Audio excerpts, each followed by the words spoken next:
Hozirgi kunda eng ko'p kimi halovati yo'q, kimi xotirjamligi yo'q, qanday insonlar hozirgi kunda juda ham qiyin ahvolda deganimizda men o'zim lichniy ko'rib guvohi bo'lganlarim chakana-pakana ham emas, qarochi ikkinchi xotinlar.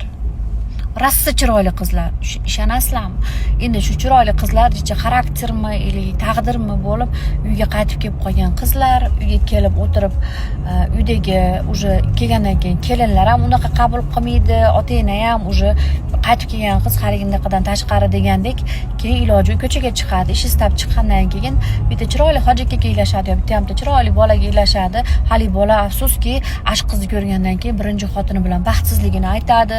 Faqat ashq qizni ko'zlari ko'rayotganligini, ashq qizni baxtli qilmoqchiligini, hamma kamchiligini bo'yniga olishini aytadi. И в итоге ashq qiz ashq bolaga ishonib erga tegadi.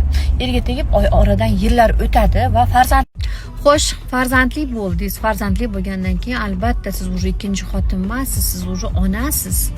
Farzandli bo'lganingizdan keyin turmush o'rtog'ingiz sizga e'tibori avvalgidek bo'lmaydi. Birinchi navbatda avvalgidek bo'lmagach, siz uni xotinligingizni, siz uni farzandini onasiligingizni va birinchi xotiniga bildirishni talab qilasiz.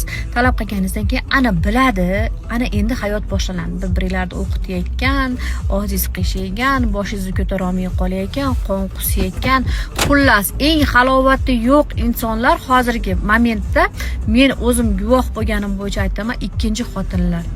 Jon opajon, jon singlim, agar turmushingiz bo'lmagan bo'lsa, turmushga chiqmoqchi bo'lsangiz, u birovni eri, u bir shirindan shakar farzandlarning otasi, u sizga hech qachon er bo'lmaydi.